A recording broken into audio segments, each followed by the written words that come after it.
কোনো এক শুভাকাঙ্ক্ষী আমাকে কমেন্ট, আপু কোন পজিশনে সেক্স করলে দ্রুত নারীর বীর্যপাত হওয়ার সম্ভাবনা বেশি, এ বিষয়ে একটু আলোচনা করবেন। ধন্যবাদ ভাইয়া সুন্দর একটা কমেন্ট করার জন্য। দেশের এবং প্রবাসের ভাই বোনদের প্রতি সালাম। আসসালামু আলাইকুম। আমি প্রভাষক ডাক্তার রিক্তা পারভিন, হোমিওপ্যাথি এবং আয়ুর্বেদিক চিকিৎসক। চেম্বার সেবা হোমিও কমপ্লেক্স অ্যান্ড সেবা ডিজিটাল ল্যাব, উপজেলা মডেল মসজিদের পূর্ব পাশে, শিমুলিয়া, মাগুরা।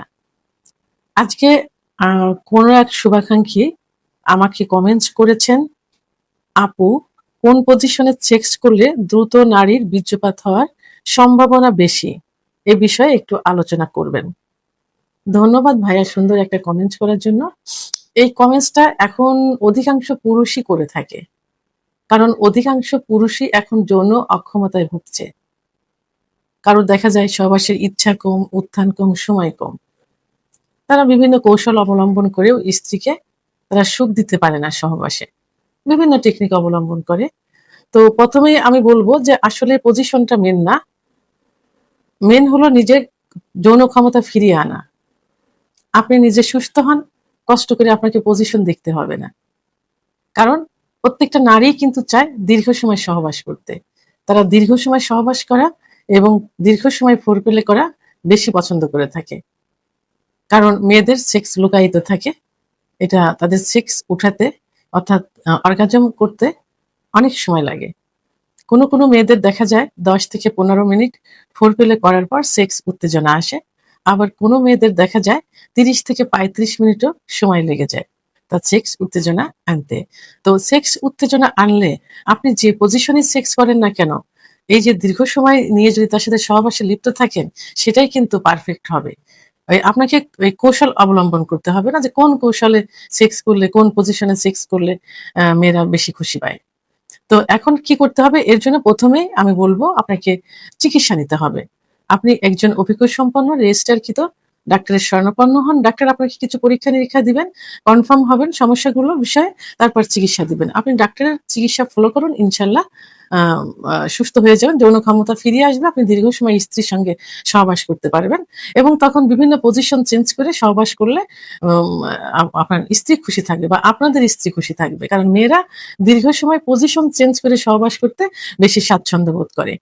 তারপরেও আমি আজকে কিছু পজিশন বলব যে পজিশনে সহবাস করলে মেয়েরা সুখ অনুভব করে থাকে। তবে সব মেয়েরা কিন্তু একই পজিশন কিন্তু পছন্দ করে না।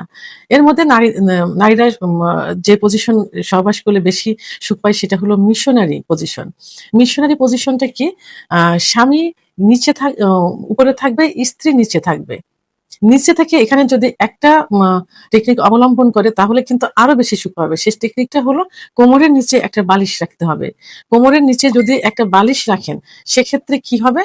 আপনার আপনার পুরুষাঙ্গটা কিন্তু একদম ভিতরে প্রবেশ করতে পারবে। ভিতরে প্রবেশ করে মহিলাদের যোনিপথের ভিতরে সুখের অর্থাৎ বীর্যপাত ঘটানোর মেইন একটা পজিশন আছে, সেটা হলো জি স্পট জায়গা। এই জায়গাটাতে সহজে ঘর্ষণ লাগতে পারবে। কারণ মেয়েরা কিন্তু জি স্পট জায়গায় যত ঘর্ষণ দিবেন তত কিন্তু সুখ অনুভব করবে এবং দ্রুত বীর্যপাত হবে।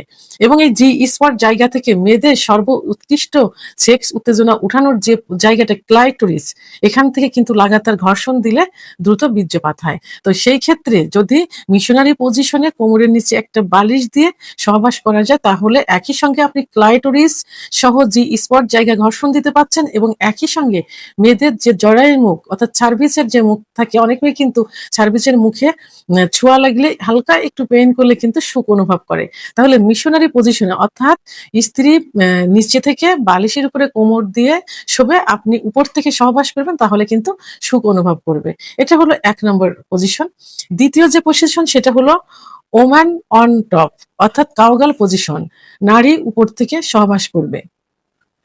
এটাতে কিন্তু নারী যদি উপর থেকে সহবাস করে তাহলে দুজনের মানে মুখ ফেস দুজন দেখতে পাচ্ছে, সহজে আলিঙ্গন করতে পারছে, ইচ্ছামতো স্বামীকে আদর করতে পারছে, ইচ্ছামতো স্বামীও তাকে আদর করতে পারছে এবং ইচ্ছামতো তার পজিশনে সে তার পুরুষাঙ্গটা ইন করাতে পারছে। এখানে তার যে স্পট জায়গাও স্পর্শ করতে পারছে, তার ক্লাইটোরিসও স্পর্শ করতে পারছে এবং তার যে সার্ভিসের যে মুখ, জরায়ের যে মুখ, সে জরায়ের মুখেও কিন্তু স্পর্শ করতে পারছে। তাহলে এখানে হলো স্বামী নিচে থাকবে, স্ত্রী উপর থেকে সহবাস করবে। এটাতে সহবাস করলে মেয়েরা খুব সহজে একটু দুর্বল হয়ে যায়, কারণ সমস্ত এনার্জিটা তাকে ক্ষয় করতে হয়, যে কারণে তার বীর্যপাতটা খুব তাড়াতাড়ি হয়ে যায়। আর মেয়েরা বীর্যপাত হলে কিন্তু অত্যন্ত সুখ অনুভব করে। তৃতীয় নাম্বার যে পজিশন সেটা হলো রিভার্স গাওকাল, অর্থাৎ নারী উপর থাকবে কিন্তু পিছন ফিরে সহবাস করবে। অর্থাৎ স্ত্রী স্বামী বেডে শুয়ে থাকবে, স্ত্রী উপরে থাকবে, তার সামনের দিকে মুখ না দিয়ে মুখটা পিছনের দিকে, তার পায়ের দিকে মুখ দেবে। এটাতে কি হবে? এটাতে তার স্বামীর পুরুষাঙ্গটা পুরাপুরি ভিতরে ইন হয়ে যাবে, অর্থাৎ সার্ভিসের মুখে চলে যাবে, এবং জি স্পট জায়গাটাকে কিন্তু হুবহু সে ভোগ করতে পারবে। এই পজিশনটা কিন্তু অনেক মেয়েরাই কিন্তু পছন্দ করে থাকে। 4 নাম্বার যে পজিশন সেটা হলো doggy style. Doggy style style অর্থাৎ পিছন থেকে পুরুষাঙ্গটা তার যোনিপথে প্রবেশ করানো। অনেক মেয়েরা একটু লাজুক প্রকৃতির থাকে, একটু লজ্জা অনুভব করে। সেক্ষেত্রে এইভাবে সহবাস করলে দেখা যায় যে মেয়েরা তার স্বামীকে, পার্টনারকে দেখতে পাচ্ছে না। তো স্বামীর পুরুষাঙ্গটা পুরাপুরি তার যোনিপথের ভিতরে প্রবেশ করাতে পারছে। এটাতে কিন্তু অত্যন্ত সুখ অনুভব করে। এটাতে স্বামীও সুখ অনুভব করে, স্ত্রীও সুখ অনুভব করে। ৫ নাম্বার যে পজিশন সেটা হলো সাইড বাই সাইড, অর্থাৎ স্পন পজিশন যেটা, অর্থাৎ এটা এল আকৃতির থাকে, চামচের মতো এল আকৃতি। সাধারণত যেসব মহিলারা গর্ভবতী থাকে সেই সব মহিলাদের জন্য এই পজিশনটা কিন্তু অত্যন্ত নিরাপদ। কারণ এই পজিশনে সহবাস করলে জরায়ুর যে জরায়ুটা কিন্তু উপরের দিকে উঠানো থাকে, উপরের দিকে থাকে। আর